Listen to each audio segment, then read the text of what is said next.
ಕರ್ನಾಟಕದಲ್ಲಿ ನಡೆದ ಭ್ರಷ್ಟಾಚಾರದ ವಿಚಾರವಾಗಿ ಸಿಎಂ ಸಿದ್ದರಾಮಯ್ಯ ಮತ್ತು ಆರ್ ಅಶೋಕ್ ವಿರುದ್ಧ ಟ್ವೀಟ್ನಲ್ಲಿ ಭಾರಿ ಚರ್ಚೆ ನಡೆದಿದೆ.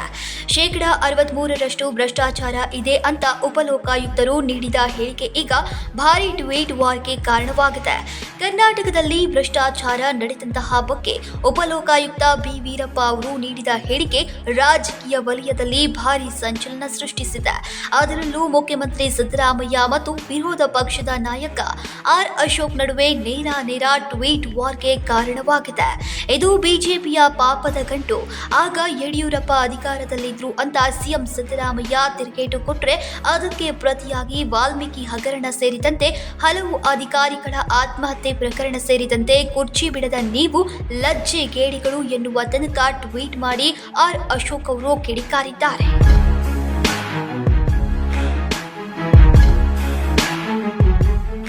ಹಾಗಾದ್ರೆ ಸಿದ್ದರಾಮಯ್ಯ ಹೇಳಿದ್ದೇನು? ಅವರು ಹೇಳಿದ್ದಿಷ್ಟೇ. ಟ್ರಾನ್ಸ್ಪರೆನ್ಸಿ ಇಂಡಿಯಾ ಇಂಟರ್ನ್ಯಾಷನಲ್ನವರು 2019 ನವೆಂಬರ್ನಲ್ಲಿ ನೀಡಿರುವ ವರದಿಯಲ್ಲಿ ರಾಜ್ಯದಲ್ಲಿ 63% ಭ್ರಷ್ಟಾಚಾರ ಇದೆ ಅನ್ನೋದಾಗಿತ್ತು. ಅದೇ ವರದಿಯನ್ನ ಗೌರವಾನ್ವಿತ ಈಗ ಉಪಲೋಕಾಯುಕ್ತರಾದಂತಹ ಬಿ ವೀರಪ್ಪ ಅವರು ಮಾತನಾಡಿದ್ದಾರೆ. ಈ ವರದಿ ಹೊರಬರುವ ವೇಳೆಯಲ್ಲಿ ರಾಜ್ಯದಲ್ಲಿ ಯಡಿಯೂರಪ್ಪ ಅವರ ನೇತೃತ್ವದ ಬಿಜೆಪಿ ಸರ್ಕಾರ ಆಡಳಿತದಲ್ಲಿತ್ತು. ಆರ್ ಅಶೋಕ್ ಅವರು ಉಪಲೋಕಾಯುಕ್ತರ ಮಾತನ್ನ ಸರಿಯಾಗಿ ಅರ್ಥೈಸಿಕೊಳ್ಳದೆ ಬಿಜೆಪಿಯ ಪಾಪದ ಗಂಟನ್ನ ನಮ್ಮ ತಲೆಗೆ ಕಟ್ಟೋಕೆ ಹೋಗಿ ತಮ್ಮ ಕಾಲ ಮೇಲೆ ತಾವೇ ಚಪ್ಪಡಿ ಎಳೆದುಕೊಂಡಿದ್ದಾರೆ. ಹಾಗಾದ್ರೆ ಕೋವಿಡ್ ಕಾಲದಲ್ಲಿ ಎಷ್ಟೆಲ್ಲ ಭ್ರಷ್ಟಾಚಾರವಾಗಿದ್ಯಾ ಅನ್ನೋದನ್ನ ನೋಡೋದಾದ್ರೆ ಈಗ ಬಿಜೆಪಿ ಅವಧಿಯಲ್ಲಿ ರಾಜ್ಯದಲ್ಲಿ ನಡೆದ ಭ್ರಷ್ಟಾಚಾರದ ಹಗರಣಗಳು ಒಂದೋ ಎರಡೋ. ಕೊರೋನಾ ಕಾಲದಲ್ಲಿ ಜನ ಹಾದಿಬೀದಿಯಲ್ಲಿ ಸಾಯುವಾಗಲೂ ಈಗ ವೆಂಟಿಲೇಟರ್, ಮಾಸ್ಕ್, ಸ್ಯಾನಿಟೈಸರ್, ಐಸಿಯು ಖರೀದಿ ಎನ್ನದೇ ಎಲ್ಲದರಲ್ಲೂ ಕೂಡ ನಿರ್ಜಲರಾಗಿ ಲೂಟಿ ಮಾಡಲಾಗಿತ್ತು. ಪ್ರತಿ ಇಲಾಖೆಯಲ್ಲಿ ಕನಿಷ್ಠ 40% ಕಮಿಷನ್ ಚಾಲ್ತಿಯಲ್ಲಿತ್ತು. ಬೆಳಗಾವಿಯ ಗುತ್ತಿಗೆದಾರ ಸಂತೋಷ್ ಪಾಟೀಲ್ ಎಂಬುವರು ಅಂದಿನ ಸಚಿವ ಈಶ್ವರಪ್ಪನವರ ಕಾಟಕ್ಕೆ ಬೇಸತ್ತು ಆತ್ಮಹತ್ಯೆಗೆ ಶರಣಾಗಿದ್ರು. ನೀರಾವರಿ ಇಲಾಖೆಯ ಭದ್ರಾ ಮೇಲ್ಕಂಡೆ ಹಾಗೂ ಕಾವೇರಿ ನೀರಾವರಿ ನಿಗಮದಲ್ಲಿ ಭಾರಿ ಅಕ್ರಮ ನಡೆದಿದ್ದು ಸುಮಾರು 20,000 ಕೋಟಿ ಮೊತ್ತದ ಭ್ರಷ್ಟಾಚಾರ ನಡೆದಿದೆ ಅಂತ ಸ್ವತಃ ಬಿಜೆಪಿಯ ವಿಧಾನ ಪರಿಷತ್ ಸದಸ್ಯ ಎಚ್ ವಿಶ್ವನಾಥ್ ಅವರು ಇಂದಿನ ನಿಮ್ಮ ಪಕ್ಷದ ರಾಜ್ಯಾಧ್ಯಕ್ಷರಾಗಿರುವಂತಹ ಬಿವೈ ವಿಜೇಂದ್ರ ವಿರುದ್ಧ ನೇರ ಆರೋಪ ಮಾಡಿದ್ರು. ಪಿಎಸ್ಐ ನೇಮಕಾತಿಯಲ್ಲಿ ಹಗರಣ ಮಾಡಿ ನಿಮ್ಮ ಹಲವು ಬಂಧು ಮಿತ್ರರು ಜೈಲು ಸೇರಿ ಬಂದಿದ್ದಾರೆ. ಇವೆಲ್ಲ ಮರೆತು ಹೋಯ್ತಾ? ಹೀಗೆ ಬಿಜೆಪಿ ಕಾಲದ ಹಗರಣಗಳನ್ನ ಪಟ್ಟಿ ಮಾಡ್ತಾ ಹೋದ್ರೆ ಒಂದು ಮಹಾ ಗ್ರಂಥವನ್ನೇ ಬರೆಯಬಹುದು.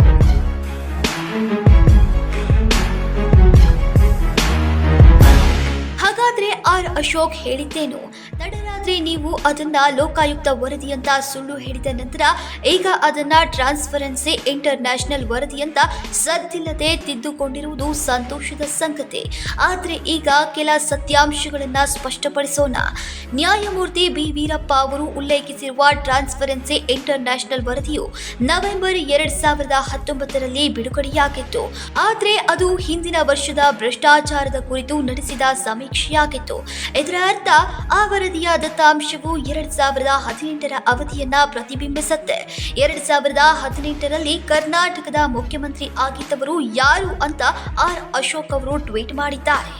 ಮತಿಗೇಡಿಗಳಾದರೂ ಪರವಾಗಿಲ್ಲ, ಜೀವನದಲ್ಲಿ ಅದರಲ್ಲೂ ಸಾರ್ವಜನಿಕ ಜೀವನದಲ್ಲಿರುವವರು ಈಗ ಲಜ್ಜೆಗೇಡಿಗಳಾಗಬಾರದು. ವಾಲ್ಮೀಕಿ ಅಭಿವೃದ್ಧಿ ನಿಗಮದಲ್ಲಿ 87 ಕೋಟಿ ರೂಪಾಯಿ ಹಗರಣ ನಡೆದಿದೆ ಅನ್ನುವುದು ಸ್ವತಃ ಅಂದಿನ ಸಚಿವರೇ ಒಪ್ಪಿಕೊಂಡ್ರು. ಭ್ರಷ್ಟಾಚಾರ ನಡೆದಿದೆ ಅನ್ನುವುದು ಸದನದಲ್ಲಿ ತಾವೇ ಘಂಟಾಘೋಷವಾಗಿ ಒಪ್ಪಿಕೊಂಡ ಮೇಲೂ ನಿರ್ಜಲವಾಗಿ ಮುಖ್ಯಮಂತ್ರಿ ಸ್ಥಾನದಲ್ಲಿ ಮುಂದುವರಿತಾ ಇರುವಂತಹ ಲಜ್ಜೆಗೇಡಿತನಕ್ಕೆ ಏನನ್ನಬೇಕು? ಸ್ವತಃ ತಮ್ಮ ಆರ್ಥಿಕ ಸಲಹೆಗಾರರು ಹಿರಿಯ ಕಾಂಗ್ರೆಸ್ ಶಾಸಕರಾದಂತಹ ಬಸವರಾಜ ರಾಯರೆಡ್ಡಿಯವರು ಕಾಂಗ್ರೆಸ್ ಆಡಳಿತದಲ್ಲಿ ಕರ್ನಾಟಕ ಭ್ರಷ್ಟಾಚಾರದಲ್ಲಿ ನಂಬರ್ 1 ಅಂತ ಸರ್ಟಿಫಿಕೇಟ್ ಕೊಟ್ಟ ಮೇಲೂ ಮುಖ್ಯಮಂತ್ರಿ ಕುರ್ಚಿಗೆ ಅಂಟಿಕೊಂಡು ಕೂತುಕೊಳ್ಳುವಂತಹ ಲಜ್ಜೆಗೇಡಿತನಕ್ಕೆ ಏನು ಅನ್ನಬೇಕು ಅಂತ ಸಿದ್ದರಾಮಯ್ಯ ಅವರ ಟ್ವೀಟ್ಗೆ ಆರ್ ಅಶೋಕ್ ಅವರು ಪ್ರತಿಕ್ರಿಯೆ ನೀಡಿದ್ದಾರೆ.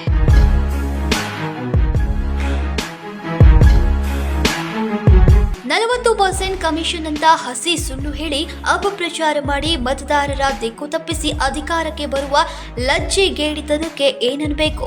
ಕಳೆದ 2.5 ವರ್ಷಗಳಲ್ಲಿ ನಿಮ್ಮ ಕಾಂಗ್ರೆಸ್ ಸರ್ಕಾರದ ಭ್ರಷ್ಟಾಚಾರ, ಕಮಿಷನ್ ದಾಹಕ್ಕೆ ಬಲಿಯಾದ ಅಧಿಕಾರಿಗಳು, ಗುತ್ತಿಗೆದಾರರ ಪ್ರಕರಣಗಳನ್ನ ಪಟ್ಟಿ ಮಾಡ್ತಾ ಹೋದ್ರೆ ಜಾಗವೇ ಸಾಲುವುದಿಲ್ಲ. ಶಿವಮೊಗ್ಗದಲ್ಲಿ ವಾಲ್ಮೀಕಿ ನಿಗಮದ ಅಧಿಕಾರಿ ಚಂದ್ರಶೇಖರನ್ ಆತ್ಮಹತ್ಯೆ ಸೇರಿ ಕಳೆದ 30 ತಿಂಗಳಲ್ಲಿ ನಿಮ್ಮ ಸರ್ಕಾರ ಭ್ರಷ್ಟಾಚಾರದ ಎಲ್ಲಾ ದಾಖಲೆಗಳನ್ನ ಮುರಿದಿದೆ. ನಿಮ್ಮ ಸರ್ಕಾರದ ಭ್ರಷ್ಟಾಚಾರದ ಬಗ್ಗೆ ಹೇಳ್ತಾ ಹೋದ್ರೆ ಅದಕ್ಕೆ ಅಂತ್ಯವೇ ಇಲ್ಲ. ದಿನದ 24 ಗಂಟೆಗಳು ಸಾಕಾಗುವುದಿಲ್ಲ. ಮತಗೇಡಿಗಳಾದ್ರೂ ಪರವಾಗಿಲ್ಲ, ಸಿದ್ದರಾಮಯ್ಯನವರೇ ಜೀವನದಲ್ಲಿ, ಅದರಲ್ಲೂ ಸಾರ್ವಜನಿಕ ಜೀವನದಲ್ಲಿರುವವರು ಅಧಿಕಾರಕ್ಕಾಗಿ, ಕುರ್ಚಿಗಾಗಿ ಲಜ್ಜೆಗೇಡಿಗಳಾಗಬಾರದು ಎಂದಿದ್ದಾರೆ. ಇಂದು ನ ಕಾವುಂಗ ನ ಕಾನೆದುಂಗ ಎನ್ನುವ ಪ್ರಧಾನಿ ನರೇಂದ್ರ ಮೋದಿಯವರ ಆಡಳಿತದಲ್ಲಿ ಭಾರತ ಭ್ರಷ್ಟಾಚಾರದಲ್ಲೇ ಮುಳುಗ್ತಾ ಇದೆ.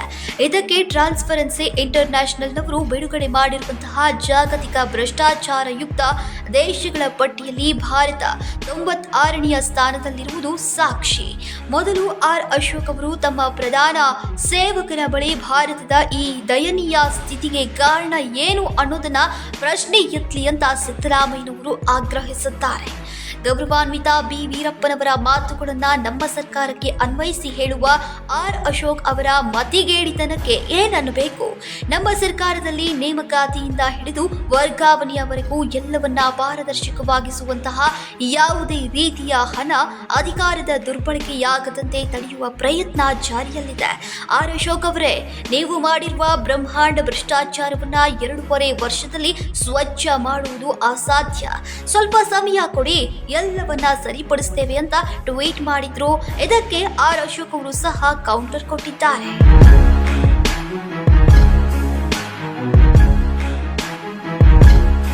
ಸಿದ್ದರಾಮಯ್ಯ ಅವರೇ, ಅದು ತಾವೇ ಹೊರತು ಬೇರೆ ಯಾರೂ ಅಲ್ಲ. ಆದ್ದರಿಂದ ಈ ವರದಿಯನ್ನ ಬಿಜೆಪಿ ಕಡೆಗೆ ತಿರುಚುವ ಬದಲು ನಿಮ್ಮ ಆಡಳಿತಾವಧಿಯಲ್ಲಿ ಕರ್ನಾಟಕದ 63% ನಾಗರಿಕರು ಯಾಕೆ ಲಂಚವನ್ನ ನೀಡಬೇಕಾಯಿತು ಅನ್ನೋದನ್ನ ನೀವೇ ಮೊದಲು ವಿವರಿಸಬೇಕು. ಮತ್ತೆ ಇದು ಒಂದೇ ವರದಿ ನಿಮ್ಮ ಸರ್ಕಾರದ ಭ್ರಷ್ಟಾಚಾರವನ್ನ ಬಯಲಿಗೆ ಹೇಳ್ತಿಲ್ಲ. 2017ರಲ್ಲಿ ಮತ್ತೊಂದು ರಾಷ್ಟ್ರೀಯ ಸಮೀಕ್ಷೆಯು ಆಗ ರಾಜ್ಯದಲ್ಲಿ ಆಡಳಿತದಲ್ಲಿದ್ದಂತಹ ಕಾಂಗ್ರೆಸ್ ಸರ್ಕಾರವನ್ನ ಭಾರತದ ಅತ್ಯಂತ ಭ್ರಷ್ಟ ರಾಜ್ಯ ಅಂತ ಘೋಷಿಸಿತ್ತು. ಕರ್ನಾಟಕ ಕಂಡ ಅತ್ಯಂತ ಭ್ರಷ್ಟಾತೀತ ಭ್ರಷ್ಟ ಸರ್ಕಾರಗಳಲ್ಲಿ ಮುನ್ನಡೆಸ್ತಾ ಇರುವಂತಹ ತಾವು ಈಗ ಇನ್ನೊಬ್ಬರಿಗೆ ನೀತಿ ಪಾಠ ಹೇಳುವುದು ಹಾಸ್ಯಾಸ್ಪದ ಮತ್ತು ಉದ್ದಟತನ ಅಂತ ಆರ್ ಅಶೋಕ್ ಅವರು ಟೀಕೆ ಮಾಡಿದ್ದಾರೆ. ಈ ಬಗ್ಗೆ ನೀವೇನಂತೀರಾ? ಕಾಮೆಂಟ್ ಮಾಡಿ ತಿಳಿಸಿ. ನೀವು ಸಣ್ಣ ಆಗ್ಬೇಕಲ್ವಾ? ಅದು ಒಂದು ಉತ್ತಮ ಆಹಾರದಿಂದ ಸಣ್ಣ ಆಗ್ಬೇಕಲ್ವಾ? ಪ್ರತಿದಿನ ನಮ್ಮ ಜೀನಿ ಸ್ಲಿಮ್ ನ ಯೂಸ್ ಮಾಡಿ ಯಾವುದೇ ಸೈಡ್ ಎಫೆಕ್ಟ್ ಇಲ್ದಂಗೆ ನೀವು ಸಣ್ಣ ಆಗ್ತೀರಾ.